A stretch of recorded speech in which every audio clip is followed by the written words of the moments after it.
Shri Nishringa Bhagavan ki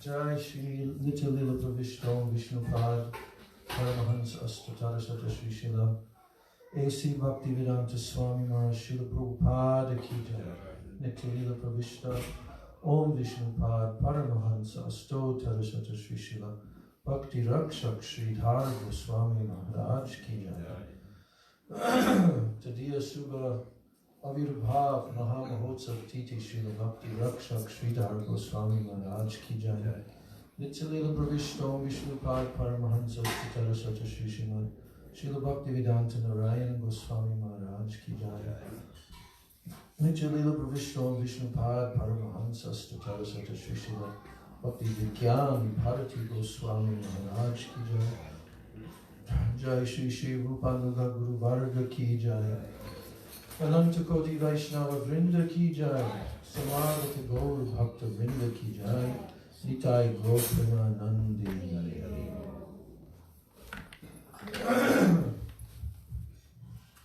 Om Jnana Timirandasya Jnananjana Shalakaya Chakshurun Militam Yena Tasmai Shri Gurave Namah Mukham Karoti Vachalam Bhangam Langayate Girim Yakripa Tamaham Bande Shri Gurun Dinataram Vancha Kalpatarubhascha Kripa Sindhu Devacha Patitanam Pavanebhyo Vaishnavebhyo Namo Namaha Namo Mahavadhanaya Krishna Prema Pradayate Krishnaya Krishna Chaitanya Namne Gauratishe Namaha He Krishna Karuna Sindho Dina Bandho Jagatpate Gopesha Gopika Kanta Radha Kanta Namostute Tapta Kanchana Gaurangi Radhe Vrindavaneshwari Vrishabhanu Sute Devi Pranamami Hari Priye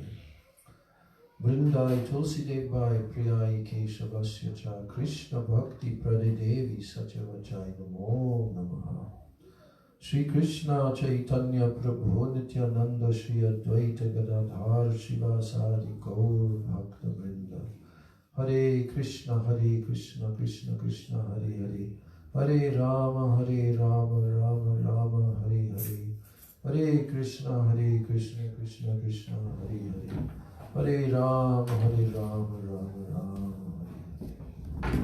My Dandavat pranams to the lotus feet of my Diksha and Siksha Gurudevs, Nitya Lila Pravishno Vishnupad, Srila A.C. Bhaktivedanta Swami Maharaj, Srila Prabhupada, Nitya Lila Pravishno Vishnupad, Sri Srila Bhakti Rakshak Sridhar Goswami Maharaj, and Nitya Lila Pravishno Vishnupad, Sri Srila Bhaktivedanta Narayan Goswami Maharaj, and my Dandavat pronounced to all my Sri Rupa Nuga Guru Varga, and my Dandavat pronounced to all the Vaishnavas and Vaishnavis.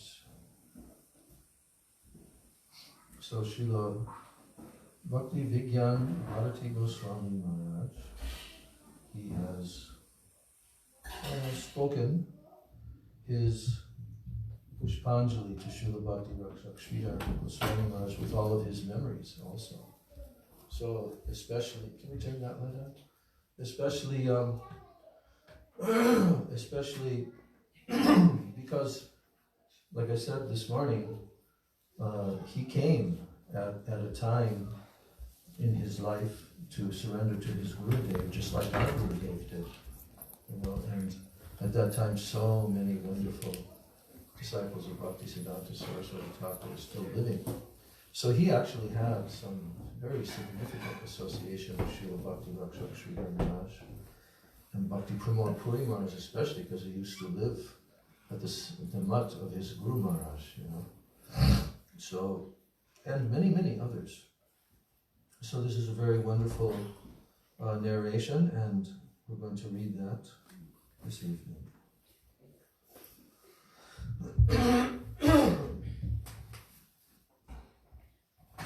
Sri Srimad Bhakti Rakshak Sridhar Goswami Maharaj and Sri Srimad Bhakti Hriday Van Goswami Maharaj, they once went to Ambala to assist in setting up a spiritual education exhibition at Kurukshetra, as per the desire of Srila Prabhupada. That's also wonderfully narrated in the book, My Beloved Masters, on the section of Srila Bhakti Hridaya Bhan Maharaj. Very wonderful narration, how he came to the Mat and how Srila Bhaktisiddhanta Saraswati Thakur noticed in him certain qualities and gave him the assignment to make this exhibition. It was actually a diorama exhibition, and very, very successful at Kurukshetra. So they were there to assist in this spiritual exhibition at Kurukshetra. Now, being unable to find accommodations for themselves, they resorted to spending the night under a bridge, where they bared the cold weather by embracing each other for warmth and remembering Krishna's pastime in which he spent a night in the forest with Sudama while serving their guru. So what was that story? What happened? They were children? Yeah, well, Krishna had recently come to Mathura. And he was about 11 and a half years old at that time. And now he's reunited with his real parents, as the Bhagavatam is telling. And they're very concerned because now this is the first time that Krishna is with them, but he's grown up all those years in Braj as the son of Mother Yashoda and Nanda Maharaj. And now what's the main number one thing on their mind, Devaki and Vasudeva? Can you say? What's the main thing on their mind, their main concern? Not go back to Vrindavan. Yes.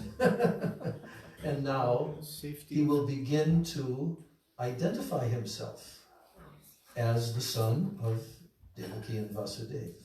Of course, that never really fully transpired.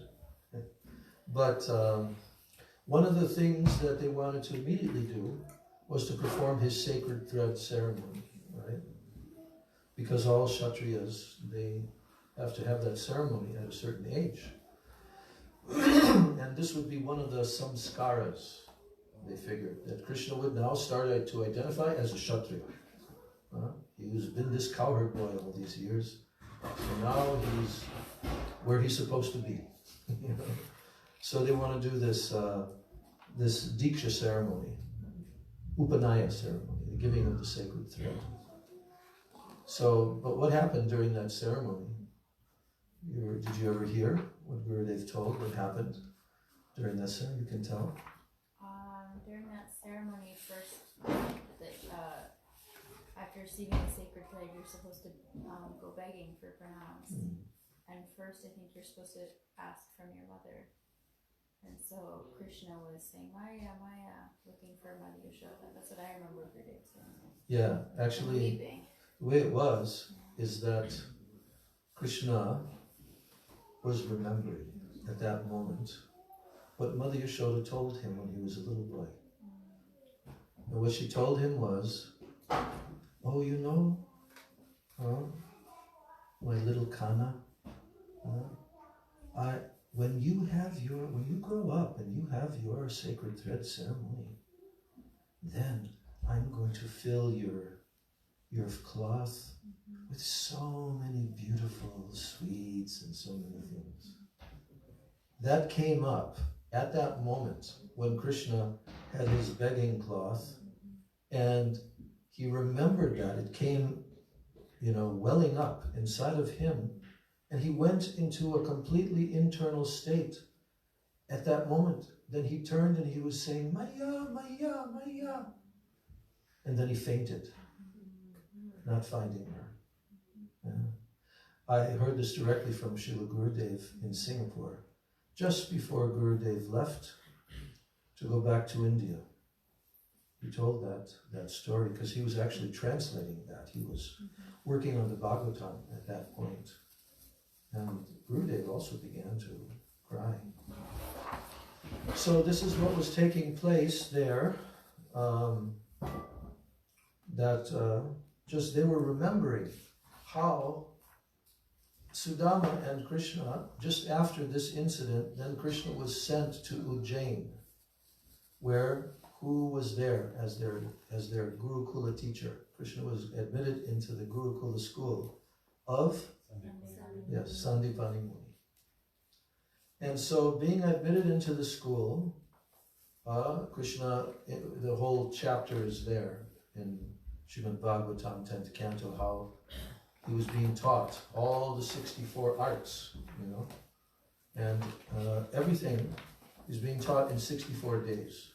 And he learned everything perfectly in those 64 days. But they had to live like brahmacharis, austere. We also see the pictures of Krishna with his head shaved. So, Sudama was his classmate, who of course later on became Sudama Brahman, right? And what did Sudama Brahman do later on, when they were both, full adults? What was the story of Sudama Brahman? Went back to visit Krishna. Right, why? He asked of his wife, because he was very poor, that he could not even feed himself and his wife. So he went back. She told him, oh, your friend is Krishna. He's such a great king. And I think that you should go and pay him a visit, and he will give something, So then he went there. And what happened? It was a beautiful grand palace or something like that. Yeah. He was in the room, he was getting fed. I don't remember. How did Krishna welcome him? Did he bring some He gave pranams. Washed He his felt- feet. Yeah. That's right. He put him on his bedstead and very reverentially washed his lotus feet. While Rukmini fanned him. And Rukmini was standing there. Okay, and and fanning him. And Sudama had brought a gift that he remembered, but now he felt very embarrassed to give to Krishna. They actually had no food, and I think his wife or him went begging, and what they came up with is just a small little bag of chipped rice. Yeah, chipped rice, which means like flat rice, Just a little bag. He's so poor. And then Krishna noticed that. And, what have you brought for me, oh my dear friend? And then he felt embarrassed. And Krishna immediately took the bag and immediately began to eat. And after the first morsel, he was going to take the second morsel, and what happened? Rukmini intervened. Huh? Rukmini intervened. What did she do? She stopped him. Said enough. And said, why? Why did she stop, and what did she say to him? One grain is enough to satisfy the entire creation. Yes, and I will not be able, if you take a second one, because she's goddess of fortune, so if you take even one more morsel, there will be not enough wealth in the whole universe that I can give to him. Yeah. So in this visit, there were such loving exchanges between Krishna and Sudama because they were such intimate class friends. Like they were embracing each other at night and shivering in the cold. There was a storm, and the next morning Sandipani Muni came searching for them, and there they were, having done this heavy austerity. And then Krishna blessed, Sandipani Muni blessed them, that may this knowledge be eternally situated in your heart. And he gave them sanction to realize all this knowledge that he was teaching them. So when Krishna came there and he was, embraced, when Sudama came there to Krishna's palace, and Krishna embraced him so lovingly and affectionately and treated him in this way, he just completely forgot to, come to ask for what he had been sent by his wife there to do. So he didn't even ask for anything. So then, when Sudama was going back, on his pathway. He was just absorbed in praying. But as he neared, from a distance, he could see his house, his dwelling. But what did he see there from a distance? Gigantic palace. And then he saw a very finely dressed royal lady coming toward him on the road. And he said, who is this? It's his wife. And his wife came up to him and said, just look what your friend has arranged. So, you know, Sudama, that story of Sudama is a favorite story, actually, amongst the Hindus in India. And they have that song, Par karenge naiya re Krishna kanaiya Krishna Kanaiya and they mention Sudama in that song. You're going to say something, Mark? Well, when Krishna they were hanging out together. Yeah. You're hanging out with Krishna, you forget everything. Right. I mean, you're just like, when you're with Krishna, there's no, material needs are unknown, right? So he just forgot. Yeah. He was having so much fun talking with Krishna that he forgot everything, what he came there for. Exactly. Yeah. But Krishna knew everything. Yeah. So there it was, his palace. Okay, so that Srila Bhakti Rakshak Sridhar Maharaj and Bhakti Hriday Bhan Maharaj, they stayed under a bridge. They couldn't find accommodation. And they kept each other warm by embracing each other because it was very cold. You know where that is? Ambala. I think Siddhanti Maharaj has started its center there. It's up near Chandigarh, North India. It's quite cold there in the winter months. All right, so now he goes on and he says, the natural humility of Vaishnavas. Srila Sridhar Goswami Maharaj and my Guru Maharaj, then known as Sri Hayagriva Brahmachari, once they preached in the city of Madras, which is now called Chennai, South India. At that time, a debate between Dr. Radha Krishnan, who, contrary to his name, was a strong proponent of the school of Advaitavad, non-duality or impersonalism. Do you know that he was also the president of India when Srila Prabhupada was still there in the Radha Damodar temple? Dr. Radha Krishnan. And whenever Prabhupada mentions, like in the Bhagavad Gita, I think in the verse at the end of the Gita where it's Sarvadharma and Parityaja, right? Surrender everything. So Prabhupada refers to the commentary of Mayavadis. And specifically it was this Dr. Radhakrishnan because he was a well-known scholar actually. He was a very scholarly person, although he was a politician. But he was famous for his edition of the Bhagavad Gita that he had written with his own commentary. And there, in that verse where Krishna is saying at the end of the Bhagavad Gita, Sarvadharman Parityajamam Ekam Sharanam Vraja. Give up all other varieties of religion, dharma, and just surrender to me alone. Right? One pointed surrender. So then Prabhupada refers to the commentary that here he's talking about that Krishna is saying that we should surrender to him, but actually he does not mean that we should surrender to him in that form of Krishna, but that we should surrender to the absolute impersonal that is within him. So Prabhupada points out rascaldom. Yes, rascaldom. And so here they're down in South India, and it's this very person, Dr. Radhakrishnan, who's at that time having a debate with another Dr. Nagararaj Sharma, who, contrary to his name, was a firm promoter of Dvaitavad, which means duality. So the Vaishnava philosophy, what are we? Are we Advaitavadis who believe in the oneness, the absolute, impersonal? Are we Dvaitavadis who believe in the difference? Which one do we believe? In Chaitanya Mahaprabhu's line. Huh? Which one did Mahaprabhu teach?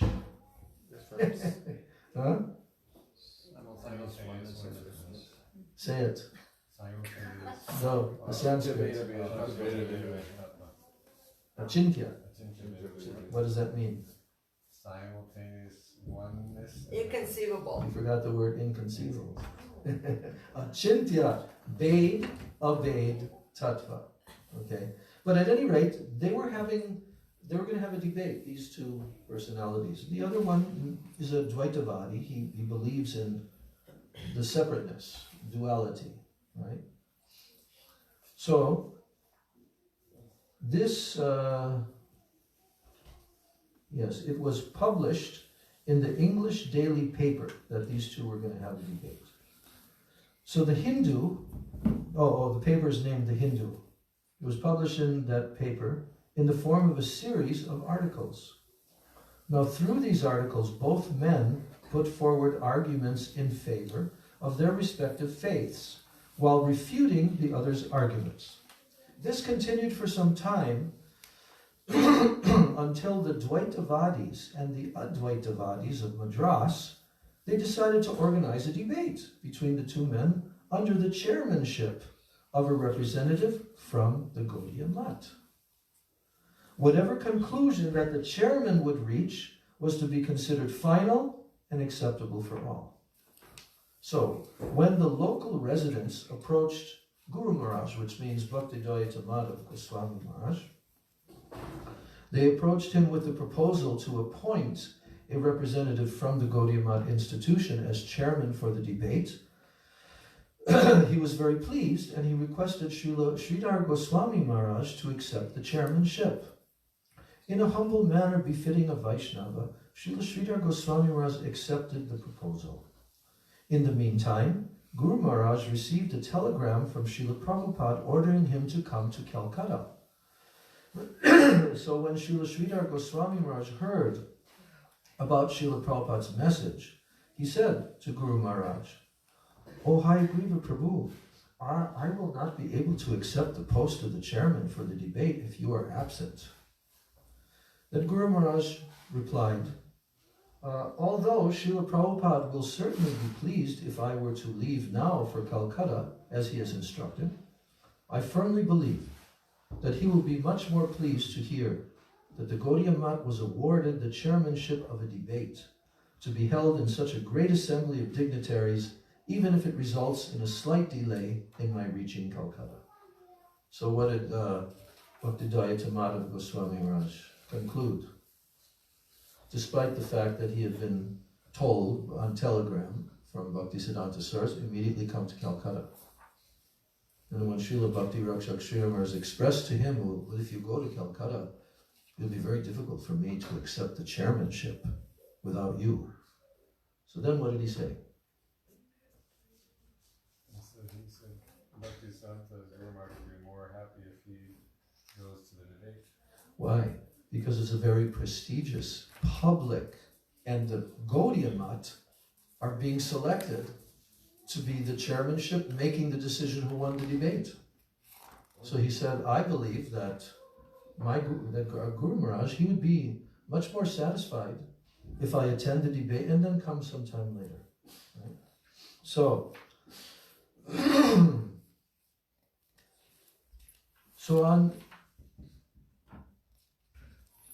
on the day of the debate, Srila Bhakti Rakshak Sridhar Goswami Maharaj was formally appointed as the chairman.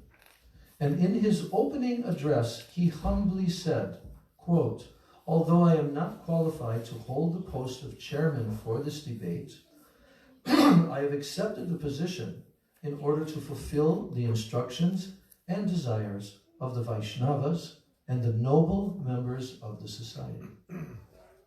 Now, when the debate started, Dr. Radhakrishnan spoke first, and attempted to establish the superiority of Advaitavad. What does Advaitavad mean? How does the word Advaitavad translate? Advaita. Yeah, Dvaita means what? Duality. In other words, duality means difference. Bade and abade. So, this is called non-difference. Everything's one. Advaitavad. So, because he was an Advaitavadi, an impersonalist, he tried to establish the superiority of that. Then, afterwards, when the Dvaitavadi, Dr. Nagaraj Sharma, was asked to establish his viewpoint, he began his address by saying, quote, because Vaishnavas are humble by nature, they introduce themselves by saying, Dasosmi, I am your servant. Advaitavadis, however, being unable to appreciate such dignity, they are always eager to proudly introduce themselves by saying, Aham Brahmasmi, I am Brahma, the absolute truth. Indirectly, referring to the humble conduct of Srila Sridhar Goswami Maharaj, he then said, truly speaking, there is no need for Vaishnavas to exhibit their humility in all places and circumstances. Then after this, Dr. Nagaraj Sharma went on to establish his views on Dvaitavad. Now at the end of the debate, Srila Sridhar Goswami Maharaj said in his concluding speech as the chairman, quote, it is a fact that a person's pride becomes inflated when he associates with those lesser than himself. But such false pride can never enter a person who always remains in the association of transcendental personalities. Just as a father naturally behaves as a senior in front of his son, and as a junior in front of his own father, a person who associates with those who have attained the topmost perfection, that is, service to the Supreme Personality, no longer externally demonstrates humility by force. Rather, divine humility naturally manifests in his heart and is reflected in his conduct. But if a person associates with someone inferior to him, then pride is bound to arise in his heart. Now, being humble is not a mechanical process, but rather a natural byproduct of spiritual realization. Srila Krishnadas Kaviraj has referred to himself by saying, here's the famous quote from Adi Leela chapter 5. Jagai madhai hoite mui se papishta, purisher kita hoite mui se lagishta, mor nam shune je tar punyak shoy, mor nam loy je tar pap hoy, emona nigrina more keva kripa kore, eka nitya nanda binu jagata vitare. He said, this is Krishnadas Kaviraj Goswami, I am more sinful than Jagai and Madhai, and even lower than a worm in stool. The pious activities of that person who hears my name are completely destroyed. Anyone who utters my name commits a sin. Who in this world but Nityananda could show his mercy to such a vile person as me? And then Srila Rupa Goswami, the foremost authority of the realm of bhakti, he has expressed similar sentiments. Now, this is from his Stavamala. He says, Adaro pyaparadhanam avivekta hato pyaham tvat karunya pratikshosmi prasida mai madhava. This is Rupa Goswami who has written this about himself. He says, although I am a mine of offenses, and although I cannot tell right from wrong, I still hope for your mercy, O Madhava. Please be merciful to me. Then there's another poet who is a Vaishnava Kavi, poet from South India, named Madhava Saraswati. He has expressed his humility as follows.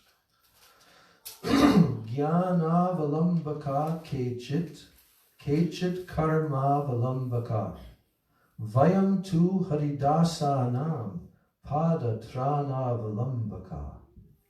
Translation.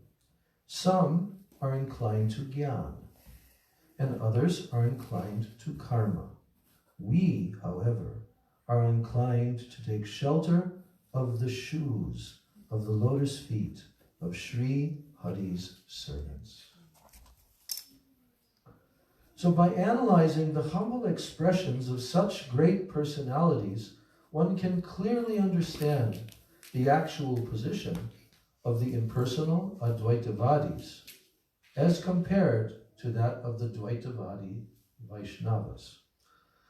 The former of the two groups possesses the self-conception of Aham Brahmasmi and also Pasha Badho Bhavet Jiva Pasha Mukta Sadashiva. They believe that a person bound by the ropes of Maya is a jiva. A person bound by the ropes of Maya, he is a jiva. But when he is released from those bonds, he becomes Sadashiv. This is their belief. Mayavadis. So, while members of the latter group, they conceive of themselves in the following manner. So the latter group is who? The Vaishnavas. Maj janmana palam idam madukaita bhare mat prartaniya madanugraha esha eva tvad britya paricharaka britya brityasya brityam itimam smaralokanatha.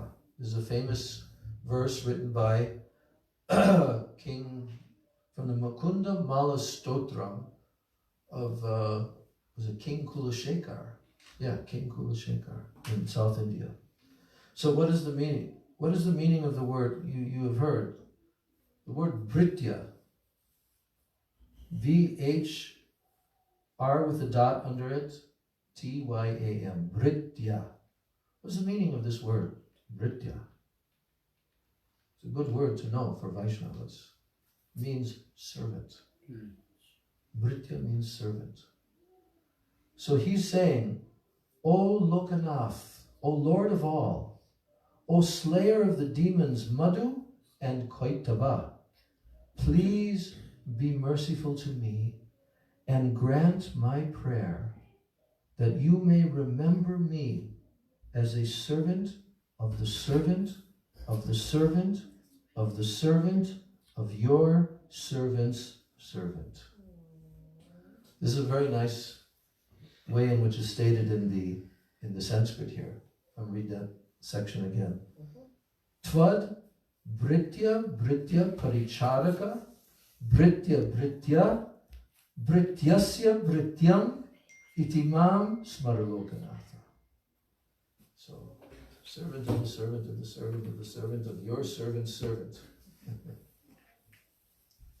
Now, another section is exposing imposters. So once, Srila Sridhar Goswami Maharaj and his godbrother, Sri Svadikarananda Prabhu, who later became known as Sri Srimad Krishnadas Babaji Maharaj, who we're speaking of this morning. That was his brahmachari name, Svadhikarananda. Yes. Tell us who won the debate. Yeah, it didn't say.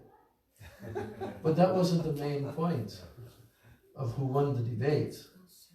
The main point was what he said to the crowd. Yes, and expressing the difference, how a Vaishnava is naturally very humble, and whereas a non-Vaishnava, who is a Mayavadi, what is their attitude?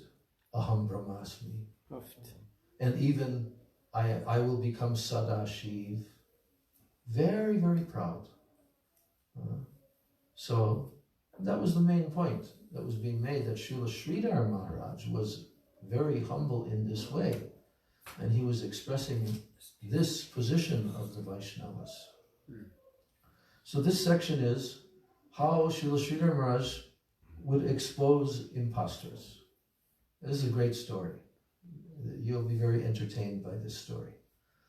So, Srila Sridhar Goswami Maharaj and his godbrother Sri Swadikarananda Prabhu, who later became known as Srimad Krishnadas Babaji Maharaj, they were preaching in Ambala on the order of Srila Prabhupada.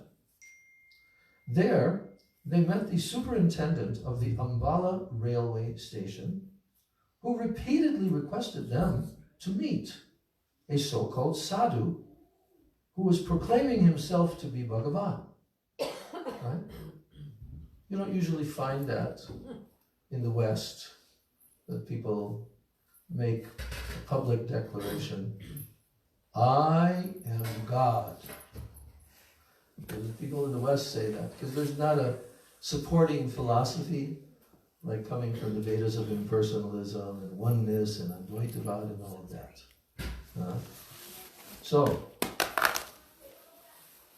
So there, this superintendent of the railway, he repeatedly requested them, you have to come, you have to meet this this sadhu who's proclaiming himself to be Bhagavan.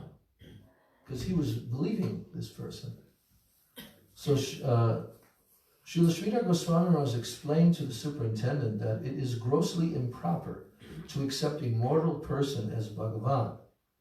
And Sri Swadikarananda Prabhu declined by saying, we do not have time to meet such people. But still, the superintendent strongly insisted. So although they had absolutely no interest in meeting an impostor, they relented and accompanied the superintendent to meet the so-called sadhu at the railway station.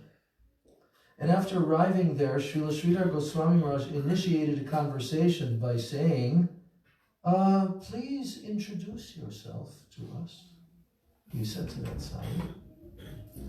So then the so-called sadhu replied in English, I am Lord Krishna. Jai Shri Shri Guru Gauranga Gandharvika Giridhari Shri Shri Radha Govinda Jiyo Ki Jai. Shri Radha Govinda, they didn't want to hear what this person was saying. So he said in reply, I am Lord Krishna, I am Muhammad, I am Christ, I am Buddha, I am Chaitanya. Then Srila Sridhar Goswami Maharaj told him, you are speaking to sensible person, so please speak accordingly. Hearing Srila Sridhar Goswami Maharaj's words, the fraudulent sadhu became irritated.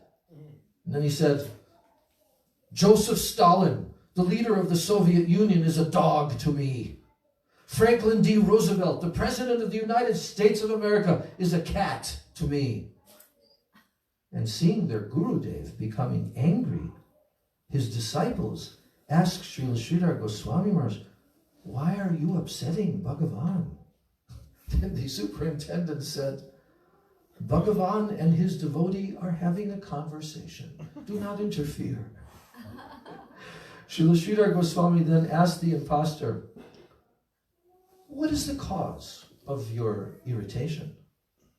Then without being goaded or pressed, the impostor himself explained, I sacrificed so much for India's independence, but no one stepped forward to help me financially when my wife fell sick in Delhi. She died as a result. Am I mad that I will continue to sacrifice my life for those who have done nothing to help me, a soldier who fought so diligently for their freedom? They have cheated me, and now it is my turn to cheat them. Wow. So he stepped out of his illusion. Kind of. For a moment. Well, he's telling the reason why he's doing what he's doing. So being shocked to hear this, Many of the impostors, prominent guests, left one by one. Srila Sridhar Goswami Maharaj turned to Sri Swad Adhikarananda Prabhu and said, Ja palayate sajivati. That means, those who discard the association of this wicked person will be saved. All others will be trapped. Srila Sridhar Goswami Maharaj, a recipient of Srila Prabhupada's mercy, had uncanny ability to identify impostors, uproot their deception, and expose their true nature to everyone. Now, this section is called Defending the Authenticity of the Srimad Bhagavatam. Once a scholar told Srila Sridhar Goswami Maharaj, many people do not accept Srimad Bhagavatam amongst the authentic scriptures of Sri Vyasadeva that he manifested. And at least to some extent, their argument seems logical. This person was telling to Srila Sridhar Goswami Maharaj. And then he explained, a linguistic comparison between Bhagavatam and Vyasadeva's other scriptures reveals troubling dissimilarities. It is evident that Bhagavatam's modern morphology contrasts with that of the ancient language used in Veda-Vyasa's other scriptures. So naturally, this leads many to question not only the era of Bhagavatam's origin, but its authenticity as well. What is your opinion on this? So he asked that to Srila Sridhar Maharaj. Srila Sridhar Goswami Maharaj's response was extraordinary. He said, "Oh yes," he replied, his words dripping with sarcasm. "Oh yes, Srimad Bhagavatam was certainly composed yesterday." Then Srila Sridhar Maharaj earnestly asked the scholar, "Is antiquity the sole factor by which a scripture's authenticity is to be assessed?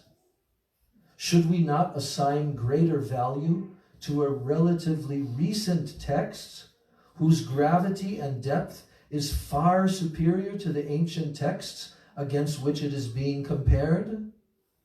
Should the potency of the atom bomb, which is undisputably the deadliest and most powerful weapon ever created, be dismissed merely due to its recent invention?" He continued, "Srimad Bhagavatam is the butter churned from the Bhakti Shastras and the Upanishads. The date of its origin is irrelevant to the superiority of its depth. Whether ancient or composed yesterday, it remains far superior to the Upanishads. Srila Vrindavan Das Thakur Mahashai, a prominent personality in the Gaudiya Vaishnav lineage, has stated, Chari Veda Dadhi Bhagavata Navanita, Matilena Shuke Koilen Parikshita, from Chaitanya Bhagavat. It means the 4 Vedas are like yogurt, and Srimad Bhagavatam is like butter. Sri Shukadev Goswami churned that yogurt into butter, and Sri Parikshit Maharaj relished the results. Srila Sridhar Goswami Maharaj concluded, an unqualified person's inability to assess the true worth of an individual, albeit recently created object, is a testament to his foolishness. An intelligent person, however, accepts apprenticeship at the feet of a learned mentor who can instill in him the ability to assess an object's value based on merit alone. So that was the section defending the authenticity of Srimad Bhagavatam. And now the next section is called On Knowing the Unknowable. Srila Sridhar Goswami Maharaj, he once preached in Bombay, now Mumbai, before the establishment of a Gaudiya Math there. Sri M.P. Engineer, the first Advocate General of independent India, was at that time the chairman of the Theosophical Society And he invited Srila Sridhar Goswami Maharaj to speak at one of the society's gatherings. Because many speakers had been invited, each speaker was asked to keep his speech to a concise 15 minutes. So in his speech, Srila Sridhar Goswami Maharaj mentioned that the Supreme Lord, Sri Bhagavan, is Advai Gyan Paratattva.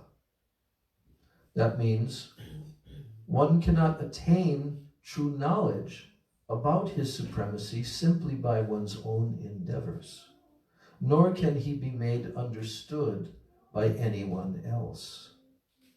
Then he quoted Katha Upanishad, Nayam Atma Pravachanena Labhya Na Medhaya Na Bahuna Shrutena. This means that the Supreme Soul can never be attained by one's intelligence, nor by delivering sermons, nor by extensively hearing about him.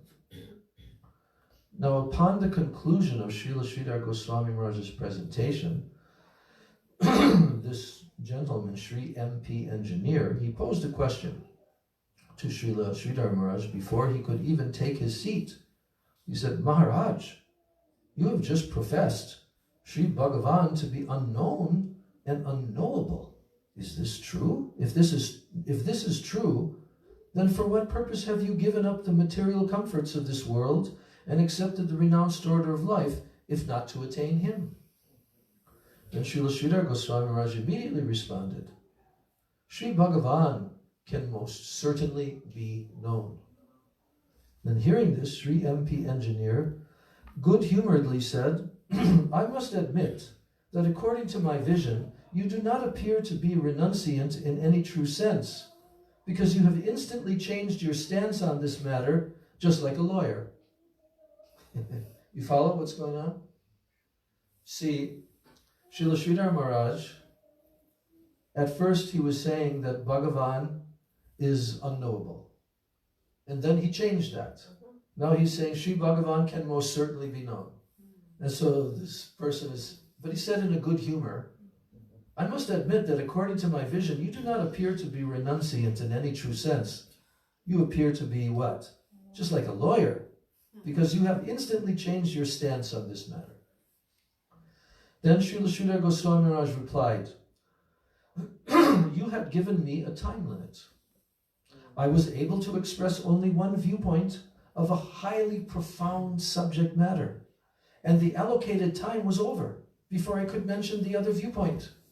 So therefore, I could not complete the description of my desired subject matter in the allotted time.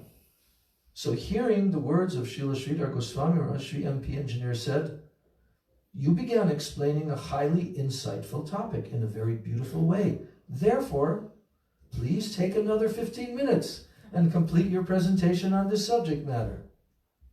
So Srila Maharaj then went on to firmly establish the full proper Siddhanta. He said, although the Shastras mention that Sri Bhagavan is the non-dual absolute truth, Advai Gyan Paratattva, although it's mentioned in the Shastras, it is mentioned in the same scriptures that if he, the absolute truth, does not possess the ability to make himself known to whomever he desires, then his supremacy and his qualities of being limitless and infinite are immediately called into question.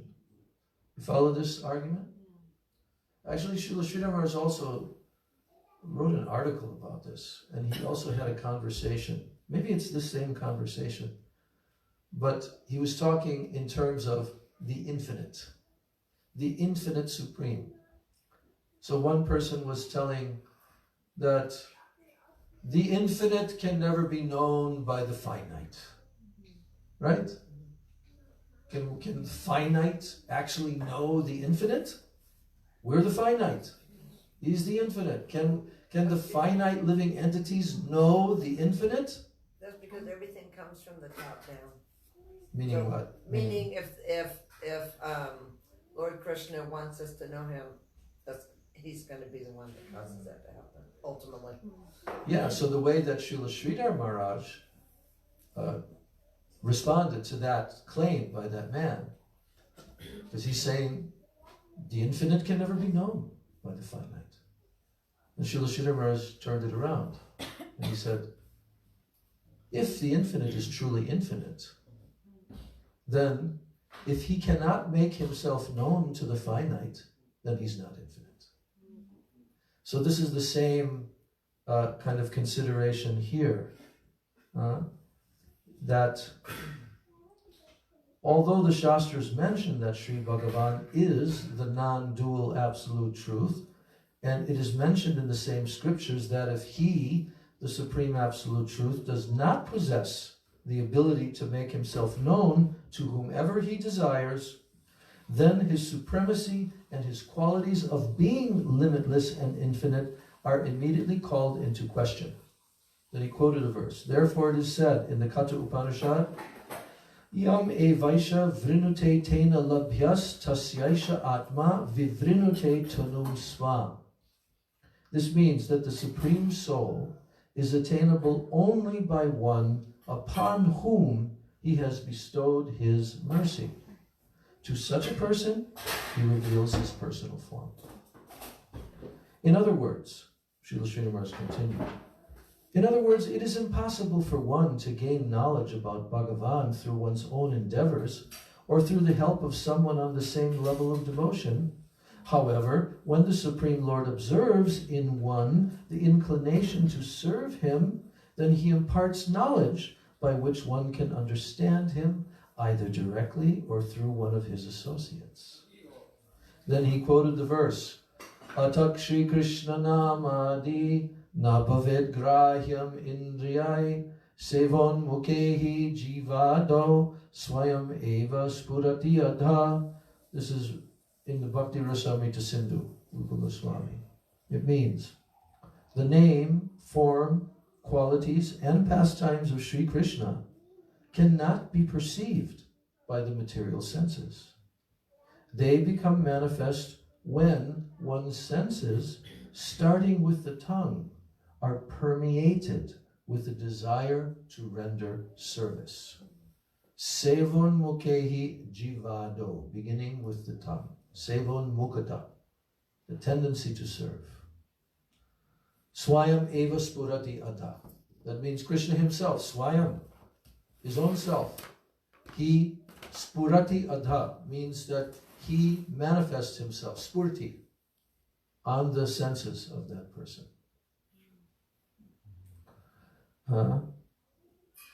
So Srila Sridhar Goswami Maharaj's presentation had such a profound effect on Sri MP Engineer that when Srila Prabhupada Bhaktisiddhanta Saraswati Thakur later visited Bombay, he humbly requested Srila Prabhupada not to deprive the city's residents of his vichardhara, that means the line of his philosophical conceptions, and he requested him to establish a mutt there.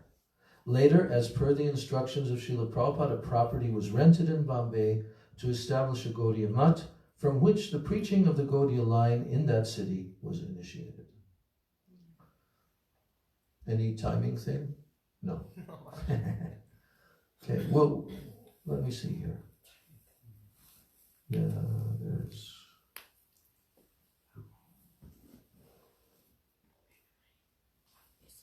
It's quite a bit more. Obviously, we won't be able to finish this. All right, so I'm going to read one little thing from the very end. Is this from My Beloved Masters? Is that where you're reading from? Well, I'm reading from his website because I get email. On Gmail, I get... Sridhar Vani? Yeah, what's it called again? Vishuddha Chaitanya Vani. It's sent to my email, so and without fail, on any appearance or disappearance day, it comes into my Gmail box. Yeah, but this, I think, I'm not sure if this particular article is also there in the book, My Beloved Masters. So anyway, I'm just going to read this last part because it's a long day, right? Everyone's done lots of kirtan, lots of dancing, chanting, Katha, and incredible Mahaprasadam. So this last little section is called Saraswati Putra, the sons of Srila Saraswati Thakur. Putra means son. So Srila Bharati Maharaj is saying, I once went with a few Punjabi devotees to Sri Namadweep to have darshan of Srila Sridhar Goswami Maharaj. However, when we reached Sri Chaitanya Saraswat Gaudiya Math, Srila Sridhar Goswami Maharaj Sevak informed us that we would be unable to meet with Srila Maharaj as he was feeling unwell. We offered pranam from outside Srila Maharaj's room, and we were preparing to leave when Srila Maharaj called for his sevak. He said, "Who has come?" He asked. I heard some voices. Then the sevak mentioned my name, and Srila Maharaj told him to call us. And they had come all the way from Punjab. When we entered his room, he expressed a bit of displeasure with me. He asked, "Were you about to leave without meeting me?" And I said, "No, Maharaj, it's not like that. We were about to leave only because we were told you were unwell. We did not want to disturb you, and so we offered pranam from outside." Then Srila Maharaj then spoke. He then spoke about his different preaching missions to Punjab during the time of Srila Prabhupada while he was physically present. He particularly mentioned the warm hospitality of the Punjabi people. He then said, "We are Saraswati Putra, the sons of Srila Prabhupada, Bhaktisiddhanta Saraswati Goswami Thakur, and we will remain healthy as long as we engage in the service of Saraswati by speaking about Bhagavan and Bhagavan's associates. We will be greatly fortunate if by destiny we leave this world performing Kirtan and Hari Katha." Gaur Preman. Jai Srila Bhakti Rakshak Sridhar Goswami Maharaj Ki Jai. Jai Srila Bhakti Vigyan Bharati Goswami Maharaj Ki Jai. Jai Srila Bhakti Doyata Madhav Goswami Maharaj Ki Jai. Shri Rupanuga Guru Varga Ki Jai. Samagata Gaur Bhakta Vrinda Ki Jai. Nitai Gaur Premanandi. Jai Vancha Kalpaturubhascha Kripa Sindhu Bhevacha Patitanam Pavanebhyo Vaishnavebhyo Namo Namah. Hare Krishna, Krishna Krishna, Hare Hare, Hare Rama, Rama Rama, Hare Hare, Hare Krishna, Krishna Krishna, Hare Hare, Hare Rama,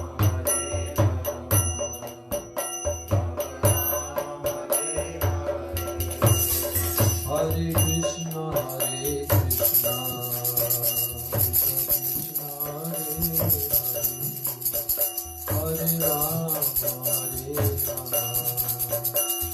Rama Rama, Hare Hare.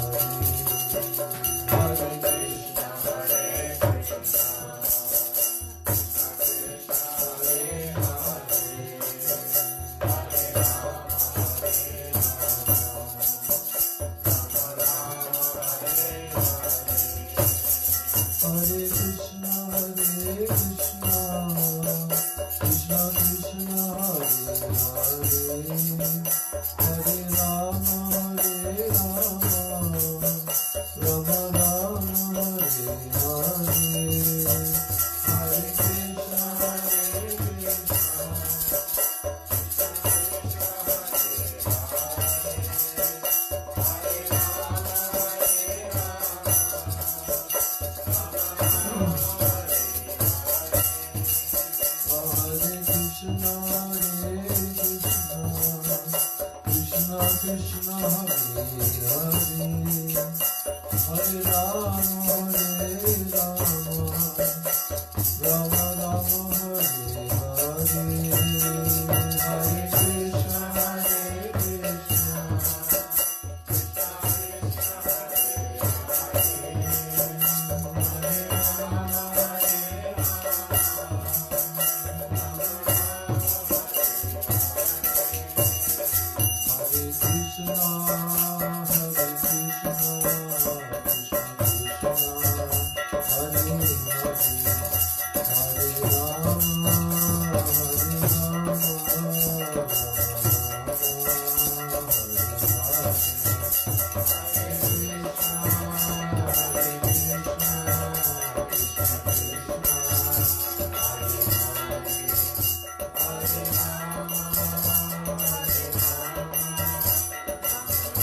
Srila Bhakti Rakshak Sridhar Goswami Maharaj ki jai. Shri Saraswati Putra Srila Bhakti Siddhanta Saraswati Thakur and his entourage ki jai. Nitai Gaur Premanande.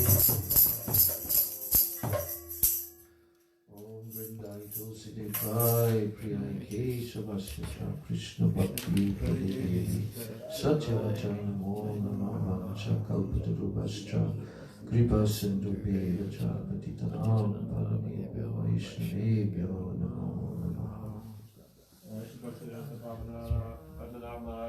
Jai Ho. Jai Gurudev, Jai Prabhupada ki jai. All glory to the assembled devotees.